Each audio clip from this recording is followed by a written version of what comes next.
दोस्तों, हिंदी की कहानियाँ पढ़ना सबको अच्छा लगता है और सुनना अच्छा लगता है। ऐसे ही आज मैं एक हिंदी की कहानी लेकर के आया हूँ और कहानी बहुत ही अच्छी है, आपको पसंद आएगी। और इसी कहानी से हम हिंदी को अच्छे से पढ़ना सीख जाएंगे, क्योंकि बिल्कुल धीरे-धीरे हम इस स्टोरी को पढ़ेंगे। ठीक है दोस्तों? और यदि आप मेरे चैनल पर नए हैं तो प्लीज़ चैनल को सब्सक्राइब कीजिएगा और आपको कहानी पसंद आए तो कहानी को लाइक भी कीजिएगा। ठीक है, देखते हैं आज की कहानी क्या है। राजा और सुनहरा पेड़। ये हमारी कहानी का नाम है आज, राजा और सुनहरा पेड़। ठीक है, धीरे धीरे पढ़ेंगे। एक राजा की चार रानियां थी। ठीक है भाई दोस्तों, कोई राजा होगा, एक राजा के चार रानियां थी, लेकिन उसे अपनी छोटी रानी से बहुत ज्यादा प्यार था। ठीक है दोस्तों, एक राजा था, उसके चार रानियां थी, लेकिन राजा को सबसे छोटी रानी से प्यार था। ऐसे में अन्य तीनों रानियां छोटी रानी से जलती थी। ठीक है दोस्तों, यानी कि जो तीन रानियां थी वो छोटी वाली रानी से जलती थी। एक दिन उन्होंने साजिश करके छोटी रानी को राज्य से निकलवा दिया।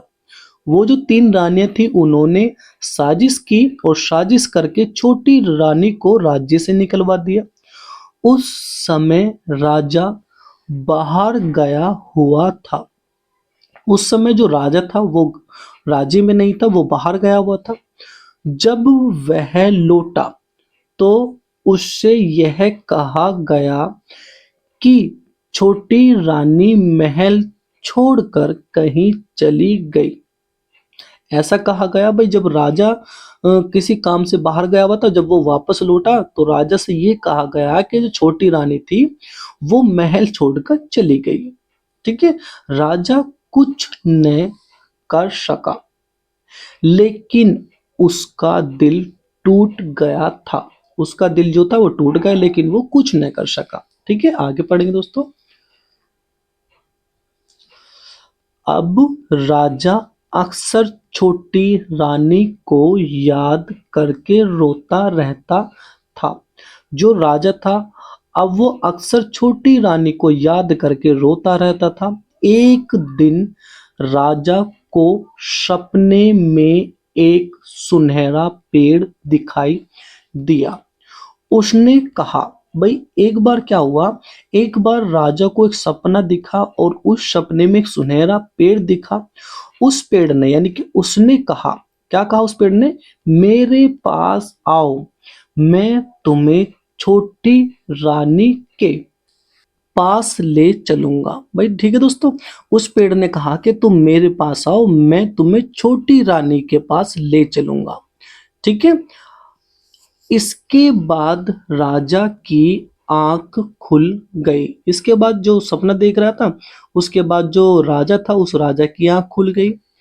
उसने निश्चय किया कि वह उस पेड़ का पता लगाएगा। भाई राजा ने निश्चय किया कि वह उस पेड़ का पता लगाएगा जो सपने में दिखा था। कई दिनों तक यात्रा करने के बाद राजा को वह सुनहरा पेड़ मिल गया। भाई कई दिनों तक यात्रा की राजा ने, और यात्रा करने के बाद कई दिनों तक तो राजा को वह सुनहरा पेड़ जो था वो मिल गया। वह एक झील के बीच में था। वह एक झील के बीच में था वह पेड़। राजा ने पेड़ के पास जाकर पूछा, क्या पूछा, मेरी पत्नी कहाँ है। भाई मेरी पत्नी कहाँ है, पेड़ के पास जाकर पूछा। ठीक है, पेड़ ने कहा, वह पास वाले जंगल में है, वह पास वाले जंगल में है। फिर पेड़ ने उसे बताया कि किस तरह बड़ी रानियों ने साजिश करके छोटी रानी को जंगल में भेज दिया था। ठीक है दोस्तों। भाई वो जो पेड़ था, उस पेड़ ने फिर राजा को बताया कि कैसे बड़ी रानियों ने छोटी रानी को साजिश करके जंगल में भेज दिया था। राजा बहुत उदास हुआ। वह पास वाले जंगल से छोटी रानी को वापस ले आया। राजा जो था, राजा पास वाले जंगल से उस छोटी रानी को वापस ले आया तथा तीनों बड़ी रानियों को सजा दी। ठीक है दोस्तों, और जो बाकी बड़ी रानी थी उनको सजा दी राजा ने। ठीक है दोस्तों।